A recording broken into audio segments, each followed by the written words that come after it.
जय हिंद दोस्तों, स्वागत है आप सभी का एक बार फिर से हमारे YouTube चैनल दी कॉपी पेन में। तो कल पार्ट 1 में आप लोगों ने काफ़ी कुछ जाना समझा, तो वो सब आपको ज़रूर समझ में आ गया होगा। तो उसी क्रम में आज का जो पार्ट 2 है, जो हमारा लेसन था शिक्षण के नवीन उपागम या शिक्षण की नवीन विधियाँ, ठीक। तो उसमें आप लोगों ने कल तक जितना भी जाना, आज उसी लेसन का जो पार्ट 2 का वीडियो है वो आज का वीडियो है। तो हम लोग शुरू करते हैं आज के पहले प्रश्न से, जो है कि बहुकक्षा शिक्षण क्या है और शिक्षण में इसकी उपयोगिता पर प्रकाश डालिए। तो यहाँ पे हमको बात करनी है बहुकक्षा शिक्षण पर, जो एक विधि के अंतर्गत आता है या उपागम के अंतर्गत आता है बहुकक्षा शिक्षण। तो क्या था कि बहुकक्षा शिक्षण जो आप लोगों ने इससे पहले बहुस्तरीय शिक्षण पढ़ा है, वही है कि बहुकक्षा शिक्षण पद्धति एक ऐसी व्यवस्था है जिसमें एक अध्यापक एक कक्षा को ना पढ़ाकर कई कक्षाओं को एक साथ देखता है, ठीक। और ग्रामीण क्षेत्रों में आप लोगों ने नोटिस किया होगा कि वहाँ पर जो शिक्षकों की क्या होती है, कमी होती है, ठीक। तो इसलिए शिक्षक क्या करते हैं, वहाँ पे बहुकक्षा शिक्षण पद्धति को अपनाते हैं। सन 1986 के शैक्षिक सर्वेक्षण के अनुसार 28% प्राथमिक विद्यालय एक शिक्षक, ठीक, 28% प्राथमिक विद्यालय एक शिक्षक तथा 32% विद्यालय 2 अध्यापकों से युक्त थे। आज भी स्थिति उसी प्रकार की है। ऐसी स्थिति में शिक्षा का प्रसार एवं शिक्षा में गुणात्मक सुधार हेतु नवीन शिक्षण पद्धति बहुकक्षा शिक्षण का विकास हुआ। बहुकक्षा शिक्षण पद्धति में अध्यापक के सामने भाई समस्या बनी रहती है कि एक या दो ही अध्यापक प्राथमिक विद्यालय में लग रही 5 कक्षाओं को देखते हैं। जब इनमें छात्रों की संख्या अधिक हो जाती है तो छात्र व अध्यापक में संपर्क हो पाना भी संभव नहीं होता। विद्यालय में अनुशासन संबंधी समस्या बनी रहती है। एक अनार 100 बीमार वाली कहावत चरितार्थ होती है, ठीक। क्योंकि अगर स्टूडेंट की संख्या अधिक होगी, ठीक, तो टीचर सब सारे स्टूडेंट की समस्याओं को नहीं सुन पाएंगे, ठीक। तो अनुशासन संबंधी समस्या भी बनी रहेगी और पढ़ाई से रिलेटेड समस्या तो रहेगी ही। जहाँ एक ही शिक्षक है, क्योंकि आवश्यक कार्यवश यदि आवश्यक, ठीक है, आकस्मिक अवकाश लेता है तो विद्यालय बंद करना पड़ता है, छात्रों की छुट्टी कर दी जाती है। तो ये बहुकक्षा शिक्षण क्या था उसकी बात थी, यहाँ पे उसकी समस्या की भी बात की गई है। तो यहाँ पे और समस्याएं हैं, जैसे कि बहुकक्षा शिक्षण में अध्यापक सभी विषयों पर ध्यान नहीं दे पाते हैं, अनुशासनहीनता बनी रहती है और अध्यापक को मॉनिटर में निर्भर रहना पड़ता है। ऐसे ही एकल अध्यापक विद्यालयों में अध्यापक के आकस्मिक अवकाश पर जाने के से विद्यालय की छुट्टी हो जाती है, ठीक। यहाँ पे काफ़ी पॉइंट हैं बहुकक्षा शिक्षण की समस्याएं से रिलेटेड, ठीक। ऐसे ही जैसे अध्यापक पर कार्य का भार बढ़ जाता है, संप्रेषण प्रक्रिया स्थापित नहीं हो पाती, छात्रों को समझाने में जो अध्यापक रहता है वो सफल नहीं हो पाता है, ठीक। तो ये समस्याएं थी। अब समस्या है तो उसका समाधान भी ज़रूरी है। तो देखते हैं कौन से पॉइंट्स हैं जो बहुकक्षा शिक्षण की समस्याओं का समाधान करते हैं। तो शिक्षक द्वारा शिक्षण से पूर्व ही योजना बना लेनी चाहिए। नैतिक शिक्षा तथा शारीरिक शिक्षा के लिए सभी छात्रों को एक साथ एकत्रित किया जाए और अध्यापक की अनुपस्थिति में कक्षा को देखने हेतु मॉनिटर का चुनाव करें। छात्रों को स्वयं करने के लिए देना चाहिए था, मॉनिटर कक्षा का निरीक्षण करे। वर्ग बनाते समय मंदबुद्धि एवं प्रतिभाशाली छात्रों का संयोग हो और विद्यालय में कुछ ऐसे प्रोजेक्ट हों जिससे छात्र स्वयं कार्य में लगे रहें, ठीक। तो ये इन समस्याओं के समाधान के लिए उपयोगी पॉइंट्स थे। आगे और भी हैं 2-3 पॉइंट्स, देख लीजिए उनको भी। तो हम लोग अपने अगले प्रश्न पर चलते हैं, जो है दक्षता आधारित शिक्षण के सोपान बताइए। तो दक्षता आधारित शिक्षण के सोपान क्या हो सकते हैं कि सबसे पहले तो पूर्व तैयारी होनी चाहिए, ठीक। उद्देश्य उसका एक होना चाहिए, और उसमें जो सहायक सामग्री की व्यवस्था होगी वो भी होना चाहिए। तो पूर्व तैयारी के अंतर्गत आ जाती है दक्षता आधारित शिक्षण में। विषय वस्तु का प्रस्तुतिकरण, फिर नियम निर्णय का समन्वीकरण, सूचीकरण, अभ्यास कार्य के मध्य की गई त्रुटियों का शुद्धिकरण और लास्ट में क्या है, प्रयोग। तो ये सोपान थे। ऐसे ही हमारा अगला प्रश्न है कि उपचारात्मक शिक्षण से आप क्या समझते हैं, या उपचारात्मक शिक्षण यानी रेमेडियल टीचिंग क्या है। तो उपचारात्मक शिक्षण शब्द नया हो सकता है, किंतु इसकी प्रक्रिया बहुत पहले से चली आ रही है, क्योंकि जीवन का कोई भी क्षेत्र ऐसा नहीं है जहाँ कठिनाइयाँ जो है ना आती हों। और आज उपचारात्मक शब्द चिकित्सा शास्त्र से लिया गया है। जिस प्रकार कोई चिकित्सक लोगों की बीमारियों का उपचार करके उन्हें स्वस्थ करने का प्रयास करता है, उसी प्रकार एक अध्यापक शिक्षार्थियों की अधिगम संबंधी त्रुटियों को दूर करके उसके अर्जित ज्ञान को उचित दिशा प्रदान करता है। ठीक, तो ये क्या है, उपचारात्मक शिक्षण। यूकम एंड सिम्पसन ने क्या कहा है कि उपचारात्मक शिक्षण उस विधि को खोजने की चेष्टा है जो छात्र को अपनी कुशलता या विचार की त्रुटियों को दूर करने में सफलता प्रदान करे। ठीक, तो ये परिभाषा थी यूकम एंड सिम्पसन के अनुसार। आगे है उपचारात्मक शिक्षण के क्षेत्र कौन कौन से होते हैं, कि जैसे वाचन, लेखन, उच्चारण और अंकगणित। तो ये उपचारात्मक शिक्षण के क्षेत्र हैं। आगे क्या है कि निदानात्मक और उपचारात्मक शिक्षण के परिणाम। ठीक, तो देखते हैं इसके बारे में। चिकित्सा शास्त्र में जैसे चिकित्सा का परिणाम रोगी को रोग से मुक्त करके पूरी तरह स्वस्थ करना है, इसी तरह निदानात्मक एवं उपचारात्मक शिक्षण में भी है। छात्र स्वयं अनुभव करता है कि उसके ज्ञान, कुशलता, दृष्टिकोण आदि में परिवर्तन हो गया है तथा साथ ही निम्न परिणामों को महसूस करता है। जिसे छात्र सामान्य रूप से अपने वातावरण के साथ समायोजन कर सकता है। उसने अपनी विशिष्ट कठिनाइयों पर विजय प्राप्त कर ली।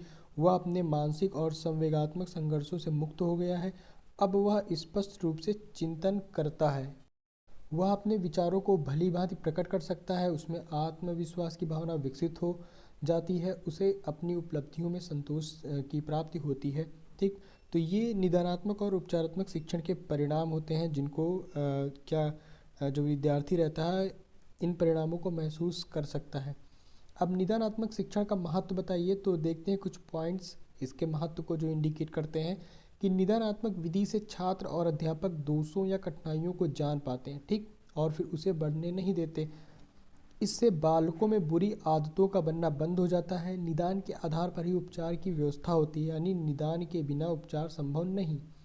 शिक्षण की सफलता के लिए निदान आवश्यक होता है। छात्रों के विषय में अध्यापकों के अनुभव में वृद्धि होती है। छात्रों को कार्य करने की प्रेरणा मिलती है। ठीक, तो ये क्या थे, निदानात्मक शिक्षण का महत्व के कुछ पॉइंट्स थे। आगे है निदानात्मक शिक्षण विधि का कार्य क्षेत्र बताते हुए उसके साधनों का वर्णन कीजिए। तो देखते हैं कि भाई निदानात्मक शिक्षण विधि का कार्य क्षेत्र क्या है। तो मुख्य रूप से यहाँ पे क्या है, वाचन, अभाव विन्यास, लेखन, व्याकरण, गणित के शिक्षण के लिए विशेष रूप से उपयोगी है। ठीक, कुछ साधन देख लेते हैं यहाँ पे। निदानात्मक शिक्षण के साधन विशेष अनुसंधानों के द्वारा पता चल गया है कि व्यक्तिगत संबंधी तत्व, सामाजिक वातावरण का प्रभाव तथा निकृष्ट अध्ययन, इन सबसे बालकों की शिक्षण संबंधी कठिनाइयों का घनिष्ठ संबंध होता है। परीक्षणों के आधार पर ही इन सब का पालन नहीं हो सकता। कि इसके लिए हम निम्न साधनों को प्रयोग में लाना, जैसे निरीक्षण के द्वारा, साक्षात्कार के द्वारा और संचित अभिलेख के द्वारा। तो ये निदानात्मक शिक्षण के साधन मेन रूप से हो सकते हैं, कि जैसे निरीक्षण के द्वारा और साक्षात्कार और संचित अभिलेख। ठीक, अगला प्रश्न है हमारा कि उपचारात्मक शिक्षण की विधियाँ लिखिए। ठीक, तो छात्रों की त्रुटियों की जानकारी होने पर उन्हें दूर करने हेतु उपचारात्मक कार्य व्यक्तिगत और सामूहिक दोनों प्रकार से किया जा सकता है। तो यहाँ पे कुछ क्रियाकलाप हैं, जैसे कि साधारण अभ्यासकार, विशिष्ट अभ्यासकार। ये मौखिक और लिखित दोनों हो सकते हैं। तो गोष्ठियों, खेल व अन्य गतिविधियों का आयोजन। ठीक, और समूह चर्चा व वाद विवाद, समूह शिक्षण, व्यक्तिगत शिक्षण, पुनरावृत्ति एवं गृह कार्य परीक्षा का आयोजन। तो ये उपचारात्मक शिक्षण की विधियाँ थी। ठीक, और आगे हमारा जो प्रश्न है वो बहुकक्षा शिक्षण व्यवस्था क्या है। ठीक है, ये आप पीछे पढ़ चुके हैं कि प्राथमिक विद्यालयों में जो प्रॉब्लम्स होती हैं, यानी प्रायः 1 से कक्षा 5 तक की कक्षाएं होती हैं, परंतु प्रशासनिक या राज्य सरकार की वित्तीय एवं अन्य कारणों से सभी विद्यालयों में 5 कक्षाएं हेतु हर कक्षा के लिए शिक्षक उपलब्ध नहीं हो पाते। तो क्या होता है कि जो एक टीचर होता है वो 2 कक्षाओं की 2 कक्षाएँ जो होती हैं उनका जो शिक्षण प्रक्रिया होती है वो एक साथ करते हैं। ठीक, तो यही बहुकक्षा शिक्षण व्यवस्था है। आगे प्रश्न है कि शिक्षक की आगमन विधि से क्या तात्पर्य है। ठीक, तो आगमन मस्तिष्क की एक विशेष क्रिया है। यह क्रिया विशिष्ट वस्तुओं से निरीक्षण द्वारा व्यक्ति को सामान्य सत्य की ओर ले जाती है। इस प्रक्रिया में संवेदना, प्रत्यक्षीकरण, तर्क, निर्णय और सामान्यीकरण की आवश्यकता पड़ती है। संवेदना और प्रत्यक्षीकरण के द्वारा विशिष्ट वस्तुओं का निरीक्षण किया जाता है। निरीक्षण करने के पश्चात तर्क के आधार पर हम किसी निर्णय तक पहुंचते हैं। यदि वह निर्णय हमें उपयुक्त लगता है तो इसी को हम एक सामान्य नियम बनाकर स्वीकार कर लेते हैं। इसी को सामान्यीकरण कहते हैं। ठीक, स्पष्ट है कि आगमन विधि में विशेष उदाहरणों की सहायता से नियम तक पहुंचते हैं। तो अगर आपको आगमन विधि ध्यान में रखनी है तो आप एक लाइन ध्यान रख सकते हैं कि इसमें क्या होता है कि उदाहरणों की सहायता से हम नियम या सिद्धांत तक पहुंचते हैं। ठीक, पहले उदाहरण दिए जाते हैं, फिर नियम या सिद्धांत समझाए जाते हैं। लैंडर ने आगमन विधि की परिभाषा दी है कि जब कभी छात्रों के सम्मुख अनेक तथ्य, उदाहरण अथवा वस्तुएं प्रस्तुत करते हैं और इसके पश्चात बालकों से स्वयं उनके निष्कर्ष निकलवाने का प्रयत्न करते हैं तो इस शिक्षण विधि को आगमन विधि कहते हैं। मतलब पहले उदाहरण फिर नियम। आगमन विधि विशिष्ट से सामान्य की ओर और मूर्त से अमूर्त की ओर ले जाने वाली होती है।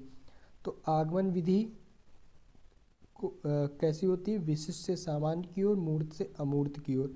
ठीक, अब यहाँ आगमन विधि के चरण हैं, इनको देख लेते हैं। तो यहाँ पे हैं कुछ चरण, जैसे उदाहरण। तो शिक्षक बालकों के समक्ष अनेक प्रकार से उदाहरण रखता है। निरीक्षण क्या है कि बालक शिक्षण के द्वारा रखे गए उदाहरणों का निरीक्षण करते हैं और वे किसी निष्कर्ष पर पहुंचने का प्रयास करते हैं। सामान्यीकरण, बालकों के द्वारा उदाहरणों के आधार पर किसी नियम का निर्धारण किया जाता है। उसके बाद क्या है? परीक्षण। तो बालकों के द्वारा कुछ अन्य उदाहरण दिए जाते हैं और उन उदाहरणों की सहायता से नियम का परीक्षण किया जाता है। आगमन विधि के गुण और दोष देख लेते हैं। तो सबसे पहले गुण देखते हैं। तो यह शिक्षण की मनोवैज्ञानिक विधि है। बालकों को अभ्यास और स्वयं प्रयास करने का अवसर देती है और स्थूल से सूक्ष्म की ओर ले जाती है। यह विधि सरल है क्योंकि इसमें हम मूर्त से अमूर्त की ओर चलते हैं। यह बालकों में आत्मविश्वास पैदा करती है। बालक स्वयं अपना मानसिक विकास करता है। यह विधि बालक की खोज और अन्वेषण के अनेक अवसर प्रदान करती है। इस विधि के द्वारा बालक स्वतः ही आज्ञा प्राप्त करता है। तो ये तो गुण थे। अब हम दोष की बात कर लेते हैं। इस विधि से शिक्षण कार्य इतनी धीमी गति से चलता है क्योंकि इसमें सब कुछ कार्य बालक को ही करना पड़ता है। कभी कभी इस विधि से बालक गलत निष्कर्ष निकाल देते हैं। यह विधि सब विषयों के शिक्षण के लिए उपयुक्त नहीं है। ठीक, तो और भी यहाँ पे दोष हैं कि यह विधि कक्षा शिक्षण में सदैव प्रयोग नहीं की जा सकती। तो ये आगमन विधि के दोष हैं। ठीक, तो आगमन विधि के गुण और दोष और आगमन विधि क्या है इसके बारे में आप जान चुके हैं। तो यहाँ पे कुछ जो ज़रूरी प्रश्न थे वो हो चुके हैं। ठीक, तो यहाँ पे कुछ अति लघुत्तरीय प्रश्न हैं, देखते हैं वो कौन कौन से हैं कि कैसे कैसे प्रश्न एग्ज़ाम में पूछ सकते हैं। तो इसी से मिलते जुलते अगर प्रश्न आने होंगे तो आएंगे। बाल केंद्रित शिक्षा क्या है? तो ये आप पीछे पढ़ चुके हैं कि भाई प्राचीन काल की जो शिक्षा थी वो शिक्षक केंद्रित थी। इसमें बालक की अपेक्षा पाठ्यक्रम को अधिक महत्व दिया जाता था, परंतु शिक्षा में जब से मनोविज्ञान ने प्रवेश किया है तो बालक को महत्व दिया जाने लगा है। अब बालकों की रुचियों, रुझानों तथा क्षमताओं को महत्व दिया जाने लगा है। गतिविधि किसे कहते हैं? तो गतिविधि से तात्पर्य उन सारी क्रियाओं से है जिनकी सहायता से विषय वस्तु को कक्षा में रोचक एवं प्रभावी ढंग से प्रस्तुत किया जाए तथा बच्चे उसमें रुचि ले रहे हों। आगे रुचिपूर्ण शिक्षा क्या है? तो यह शिक्षकों के लिए एवं शिक्षकों द्वारा बनाए गए कार्यक्रम है। इसमें शिक्षक बच्चों की रुचियों के अनुसार स्थानीय आवश्यकताओं को ध्यान में रखते हुए अपने शिक्षण कार्य को प्रभावी बनाता है। बालक किन किन विधाओं को सहजता से सीख लेता है? तो गीत हो गया, कहानी, वार्तालाप, अभिनय या नाटक, भ्रमण एवं निरीक्षण तथा पहेली को सहजता से सीखते हैं। आगे सहभागी शिक्षण से क्या आशय है? तो जिस शिक्षण को शिक्षण प्रक्रिया में शिक्षार्थी का सहयोग प्राप्त करके उसे अनुभव कराया जाता है वह इस शिक्षण प्रक्रिया का महत्वपूर्ण पक्ष है, सहभागी शिक्षण कहलाता है। ऐसे क्या है कि दक्षता आधारित शिक्षण से क्या तात्पर्य है? तो दक्षता आधारित शिक्षण से तात्पर्य यह है कि छात्रों की दक्षता पर आधारित न्यूनतम अधिगम की संप्राप्ति करना, जिससे छात्रों की दक्षता को सुनिश्चित किया जा सके। और आगे चलते हैं कि दक्षता आधारित विधि के सोपान। तो पूर्व तैयारी, आप पीछे पढ़ चुके हैं, ठीक है। और नंबर पूर्व तैयारी, उद्देश्य निर्धारण, सहायक सामग्री की व्यवस्था, और यहाँ और क्या है कि विषय वस्तु का प्रस्तुतिकरण, नियम निर्णय का समन्वयीकरण, फिर सूचीकरण, फिर अभ्यास, और उसके बाद अभ्यास कार्य के मध्य की गई त्रुटियों का शुद्धिकरण और प्रयोग। ये हो गया दक्षता आधारित विधि के सोपान जो थे। आगे है उपचारात्मक विधि से क्या अभिप्राय है। तो उपचारात्मक शिक्षण का अभिप्राय उस प्रकार की शिक्षा से है जिसकी व्यवस्था छात्रों की अशुद्धि को दूर करने के लिए की जाती है। छात्रों की दुर्बलताओं को जानकर शिक्षा का ऐसा कार्यक्रम बनाया जाता है कि जिससे उनकी कठिनाई, दुर्बलताओं तथा बुरी आदतों को दूर करके सीखने के दूषित प्रभावों को नष्ट किया जाता है और सुधार किया जाता है। आगे है प्रश्न है कि बहुकक्षा शिक्षण की आवश्यकता क्यों होती है। तो भाई जनसंख्या जब बढ़ती है किसकी, छात्रों की, कहाँ, स्कूल में, ठीक। तो शिक्षकों की कमी तथा कक्षों की कमी के कारण बहुकक्षा शिक्षण की आवश्यकता होती है। और बहुकक्षा शिक्षण के सोपान क्या थे, पाठ्यक्रम का वर्गीकरण, समय विभाजन, बैठक व्यवस्था, शिक्षण शिक्षण व्यवस्था, शिक्षण सामग्री व बालक मॉनिटर व बालक अध्यापक व बालक मूल्यांकन शिक्षक द्वारा। तो ये सोपान है। अगला प्रश्न है बहुस्तरीय शिक्षण से क्या आशय है। तो विभिन्न उपलब्धि स्तर वाले बच्चों को कुशलतापूर्वक पढ़ाने की योजनाबद्ध प्रक्रिया बहुस्तरीय शिक्षण कहलाती है। आगे हमारा प्रश्न है कि रुचिपूर्ण शिक्षण का प्रमुख उद्देश्य क्या है। तो रुचिपूर्ण शिक्षण क्या है कि भाई रटने के बजाय सिखाने पर बल देना, सीखने को आनंदमयी बनाना, बालक के व्यक्तित्व का विकास करना, ह्रास एवं अवरोध को रोकना, ठीक। ये अगला प्रश्न है पुनर्वलन का प्रकार पूछे तो धनात्मक या सकारात्मक और ऋणात्मक या नकारात्मक, ठीक। और इनके दो दो हो सकते हैं कि जैसे धनात्मक या सकारात्मक के शाब्दिक और अशाब्दिक, और ऋणात्मक या नकारात्मक के शाब्दिक और अशाब्दिक। मतलब ऋणात्मक या नकारात्मक दो प्रकार से हो सकता है और धनात्मक या सकारात्मक भी दो प्रकार से हो सकता है, ठीक। ये पुनर्बलन है। आगे शिक्षण की क्रियाशीलता के सिद्धांत का क्या अर्थ है।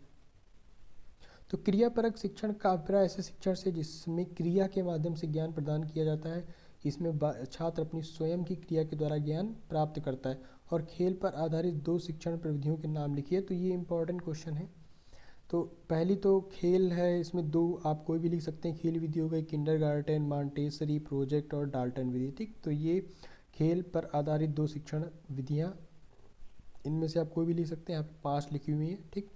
तो इसी के साथ आज का जो हमारा लेसन है यहीं पे समाप्त होता है। आशा करता हूँ कि ये पार्ट 1 और पार्ट 2 दोनों आपको ज़रूर समझ में आए होंगे। और अगर आप चैनल पर नए हैं तो सब्सक्राइब ज़रूर करिए। तब तक के लिए धन्यवाद।